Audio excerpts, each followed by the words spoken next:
신문 읽어주는 남자입니다. 현직 검찰총장이 문재인 대통령을 향해서 검경 수사권 조정 민주주의에 위배된다라고 말을 했는데 임기가 얼마 안 남았습니다. 차기 검찰총장 후보를 지명해야 하는 문재인 대통령의 선택은 적폐 청산에 앞장섰던 적폐의 칼잡이 윤석열 지검장이었습니다. 동아일보입니다. 적폐 청산 검찰총장 택한 문재인 대통령, 결국 윤석열 후보자를 지명했는데 검찰 안팎에서는 이런 파격 인사는 없다라는 얘기가 나왔습니다. 윤석열 지검장, 고검장도 안 거친 선수를 총장에 바로 임명한 것이 처음 사례이기 때문입니다.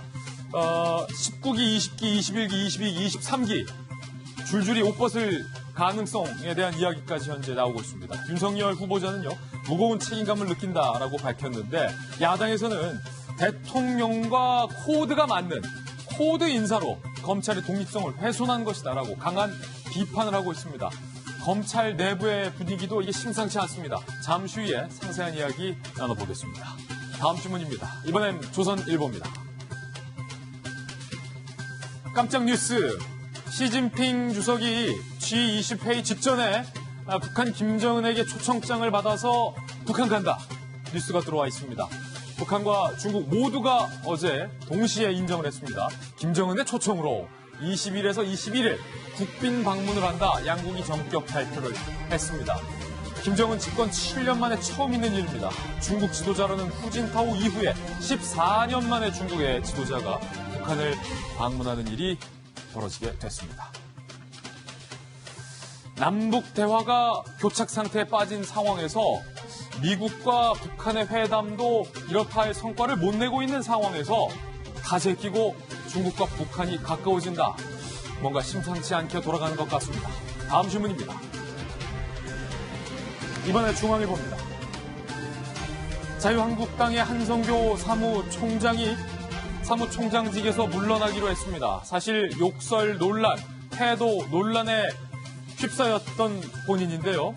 건강상의 이유로 사무총장을 사퇴한다라고 밝혔습니다. 그런데 이를 두고 뒤에서는 흠모하던 선배인 황교안 대표와 도대체 왜 갈라섰을까 여러 가지 의문이 제기되고 있습니다. 일각에서는 의사결정 과정에서 한성규 사무총장이 뭔가 배제돼서 불만이 누적된 것 아니냐라는 얘기가 나오고 있고, 또 다른 일각에서는 한성규 사무총장의 욕설, 막말, 파문 때문에 황교안 대표가 거리를 두었기 때문이다라는 이유도 나오고 있습니다. 잠시 후 오늘의 하프에서 그 속사정 이야기 나눠보겠습니다. 다음 신문입니다. 이번엔 경향신문입니다. 태광 총수 일가가 계열사에 김치와 와인을 강매해서 무려 33억 원을 챙겼습니다. 공정위는 일감 몰아주기로 21억의 과징금을 부과했는데 대기업이 계열사에 김치와 와인을 강매해서 33억 원 이익을 챙긴 것도 상당히 이례적이고, 공정위가 김치 강매, 김치 억지로 판 걸로 과징금 매긴 것도 상당히 이례적입니다. 보통 대기업 체면이 있기 때문에 이런 거 잘 안 하는데 이호진 전 회장과 19개 계열사가 모두 고발이 됐습니다. 김치와 와인, 시가보다 더 비싸게 주고 샀다는 거예요. 다음 신문입니다. 이번엔 한겨레 신문입니다. 참 답답할 노릇입니다. 인천 시민분들 얼마나 불안하고 답답할까요? 대책도 없고 원인 진단도 안 되고 뻘건 물은 계속 나오고 있는 상황.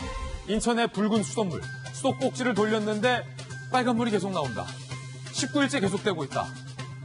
인천시장이 사과했지만 시간을 달라 이렇게 얘기했습니다. 주민들은 그러면 왜 사과하냐?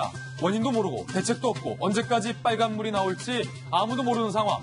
주민들만 불안해하고 있습니다. 이렇게 될 건데 애초에 인천시와 정부는 왜 그거 마셔도 된다라고 성급하게 의견을 냈는지도 지금 와서는 상당히 의문입니다.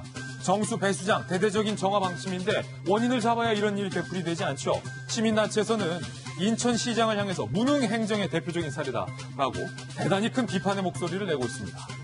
미스테리한 수돗물 그리고 무능한 인천시, 잠시 후 오늘의 앞에서 이야기 나눠보겠습니다. 다음 주문입니다. 이번에 한국일보입니다.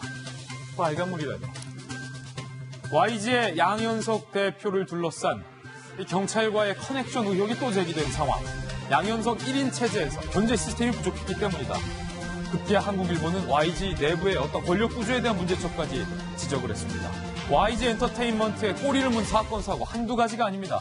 지드래곤 대마초, 탑 빅뱅 대마초, 박봄 암페타민 밀수입, 대성 교통사고 특례법 위반, 푸시 코카인, 양갱 대마초, 승리 성매매 알선 횡령 혐의, BI 마약 구매 의혹 등등 모든 의혹이 불거졌는데 어떻게 YG는 건재했던 걸까?